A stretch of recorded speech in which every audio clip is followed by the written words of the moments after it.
Ladies and gentlemen, welcome to MtG Traders. My name is Taryn, and this is Boros auras, or equipment, for Dominaria Standard.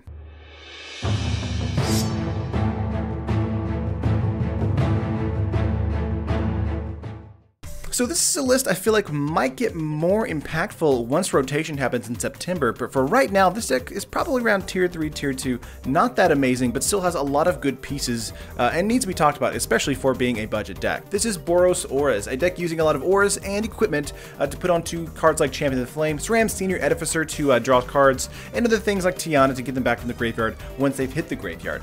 So this deck is kind of all about tempo and getting out as many powerful creatures as possible and putting stuff on top of them. But of course, before I get into it, make sure to like the video if you like it, subscribe to the channel if you haven't already, and yeah, let's get on to the deck set, guys. Let's start off with our creatures here. We've got Champion of the Flame, SRAM Senior Edificer, Denitha Capetian Paragon, Valduk Keeper of the Flame, and of course Tiana Ship's Caretaker. All of these things have aura and equipment they have to deal with.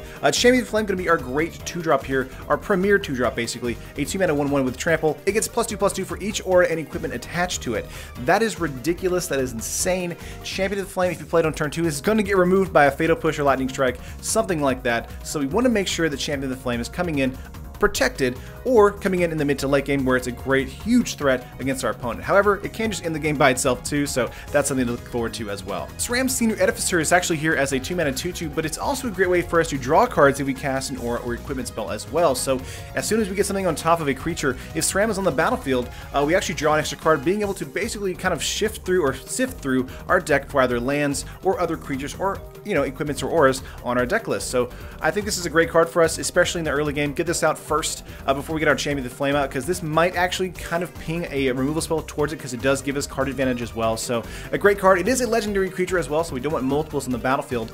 Sadly, all of our creatures besides the Champion of the Flame are legendary, except for the Champion of the Flame. So it's going to be kind of hard to deal with as far as the board state goes, with getting multiples out in the battlefield at a single time. But I think SRAM Senior Edificer is definitely worth it. Next up for us is Denitha Capetian Paragon. I think that's how you pronounce it. A 3-mana 2/2, first strike, vigilance, lifelink. Very, very good for us. Means it's going to be getting through a seal away for sure, 100% all the time, but it also makes our aura and equipment spells 1 colorless less to cast. So one of the things for us is our auras are actually just 1-mana spells, so that's not too bad for us, which doesn't affect this, but our equipments are a little more expensive, so we want to use this as a great way to get auras or equipments onto the battlefield and equip them to our creatures as quickly as possible for as little mana as possible. Another great game ender besides Denitha, Champion of the Flame, is Valduk Keeper of the Flame. This is a 3-mana 3/2. At the beginning of comment on your turn, for each aura and equipment attached to Valduk Keeper of the Flame, create a 3/1 red elemental creature token with trample and haste. Exile those tokens at the beginning of the next end step. So this is a card that's super powerful for us.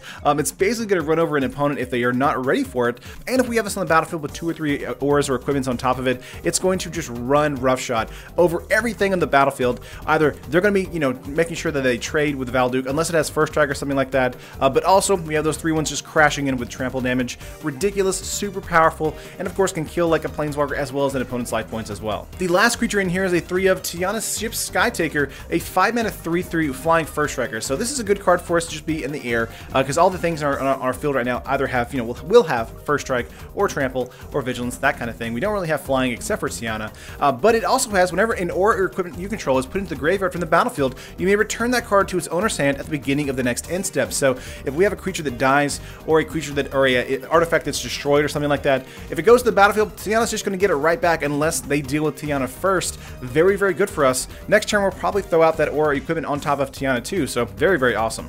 If only there was a card that gave us the ability to play auras and equipments with flash. I'm kind of looking forward to a card like that maybe in core set. Let's move on to the actual auras and equipments in the deck list here. We have Black Blade Reforged, Forebear's Blade, Cartouche of Solidarity, and Cartouche of Zeal. The Zeal and Solidarity is just very, very good for us as being able to get in some good fast damage as well as first strike, being +1/+1 first strike, giving us 1 as well as +1/+1 and haste, and being able to have another creature on their side of the field not be able to block. Very, very useful for us. But the Black Blade Reforged is kind of insanity for us. A 2-mana legendary artifact equipment. Equipped creature gets +1/+1 for each land you control. But the best thing about this card is that you can actually equip legendary creatures for cheaper than you can equip like other creatures. So that's why there are so many legendary creatures in this list. It only takes 3 mana to equip this to a legendary creature, but it takes 7 mana to equip it to, say, like a Champion of the Flame. However, this card I think is super good overall, being a great 2-drop, as well as just being a great 1-drop if we have Denitha on the battlefield, equipping this for just 3 more mana. Amazing card for us. And it gets larger and more impactful as the match goes on, so super good, super powerful. Another card I really enjoy that's an equipment for us is Forebearer's Blade, a 3-mana artifact equipment. It takes 3 to equip it, so it is kind of expensive, but if a creature does die with it on it, it goes to another creature on our side of the field, which is super good for us. It also gives the equipped creature +3/+0, Vigilance, and Trample. So Trample is very good, and Vigilance is very good because those Seal Aways are super impactful in the format right now. And of course, we just talked about the Zeal and Solidarity. So let's move on to actually the removal in the deck list here. We have 2 Cast Out, 2 Settle the Wreckage, just super decent removal. Good non-permanent removal against like a Planeswalker if we're up against control, or a hard to deal with creature like a Shalai or something like that. But also Settle the Wreckage is here for us to deal against another like faster strategy, like a black-red strategy that's coming towards our face as quickly as possible. We have Settle the Wreckage to kind of slow that down and make sure that their creatures are exiled. But that is it as far as the cards in the deck list here. Let's go over lands really quickly. We have 7 Plains, 7 Mountain, 4 Inspiring Vantage, which is a fast land, 4 Clifftop Retreat, which is a buddy land, 1 Field of Ruin, and 1 Scavenger Grounds. Could have probably split 2 and 2 with Field of Ruin and Scavenger Grounds, but I really wanted to make sure we had that red and white mana as quickly as possible for us to be able to cast out our spells as often as possible. And that is 24 land in total, bringing it to a full 60. And that is the full game 1 game plan. Basically, a very fast strategy, being able to get out a creature, get out an equipment on top of that, or an aura on top of that, and swing for face as fast as we possibly can. And yeah, hopefully end the game with that. But what can we do in game 2? Let's go to the game 2 game plan here and see what we can do against, let's say, aggro. We have 2 Magma Spray, 2 Sweltering Suns, and 1 Sky Sovereign Console Flagship. So Sky Sovereign here is going to be coming in, dealing 3 damage to something, as well as being a great creature for us to crew with Danitha, or with Tiana, or with Valduke, anything like that. We get in for 6/5 damage, as well as doing an additional 3 points to either an opponent, or to a creature on their side of the field, or to a Planeswalker. Excuse me, it's just creature and Planeswalker, not opponent. We're not doing that to the opponent, but we probably will be crashing in for 6 against the opponent anyway. Sweltering Suns is here to deal with any kind of like token-based strategy. History of Benalia is a hard to deal with card. Sweltering Suns is coming in to deal with that. And Magma Spray is here for those random Scarab Gods, if we can do some damage to them, or a Scrap Heap Scrounger, or a Angel of Invention with a Godfrost's Gift strategy, stuff like that. Moving on to some other cards for us for the mid-range fight, we have Invoke the Divine, Aethers for Harvester, and Ixalan's Binding. Really love the Binding here, especially in the slower matchups and control, things like Teferi and Torrential Gearhook, stuff like that. If we can get this against them if they tap out with a Teferi, this is super good against that format. Invoke the Divine is here against, the Heart of Kiran and the Black-Red aggro, things like that, as well as the Godfrost's Gift strategies. We can do Exile, target artifact or enchantment, and we gain 4 life. The 4 life gain here is actually pretty relevant for just 3 mana. Very good for us at instant speed. And Aethers for Harvester here is just a 3/5 attacker, giving us some lifelink damage as well, being pretty decent as well against the green-white Flyers decks, or the just mono-white Flyers, or the mono-blue Flyers decks. Just a great 3/5 wall for us to gain some life. And the last cards in the sideboard here for us are Sorcerer Spyglass and Shalai, Voice of Plenty. So Shalai is here for that Settle the Wreckage, as well as making sure that our opponent doesn't have lots of good spot removal against our strategy. They gotta kill Shalai before they kill anything else in the battlefield. Shalai is a 4-mana 3/4 flyer. You, Planeswalkers you control, and other creatures you control have hexproof. We can also pay 6 mana, put a +1/+1 counter on each creature you control. We don't have green mana in this deck list, sadly, so we're not really relying on the counters on this list, but we are relying on the other things that Shalai does, and that's just gravy to me. Next up here is Sorcerer Spyglass, a great card to shut down any kind of Planeswalker.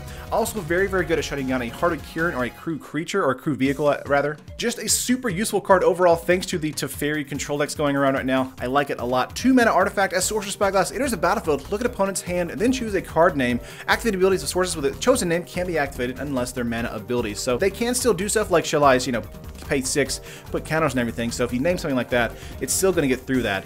But they can't do like crew, like the crew ability for Heart of Kiran, or they can't do a plus or minus with a Planeswalker if you name a particular Planeswalker. But that is the full 75. Let's go to the deck list here. On MtG Traders right now, I think it's coming to about 40 or 42 tickets. And if you want to build this in paper, it's coming to about $105. Of course, the most expensive pieces for us online are the Settle the Wreckage and 1 Scavenger Grounds and the Inspiring Vantage as well. If you want to build this in paper, Clifftop Retreat is actually coming up. Inspiring Vantage is coming up as well. Settle the Wreckage is still probably the most expensive card in the deck list, with Sorcerer Spyglass kind of creeping up there as well, with Shalai right behind that at $7. SRAM Senior Artificer is also coming up in price a little bit as well. So I think this deck overall though is super fun and super cheap for what you're getting. But that is the deck list, folks. Let me know what you think. Do you like it? Do you have any suggestions for it? Please leave them in the comments down below, and let me know what kind of deck you want to cover in the future. Would love to hear your responses on that. Like to if you like it, subscribe to the channel if you haven't already.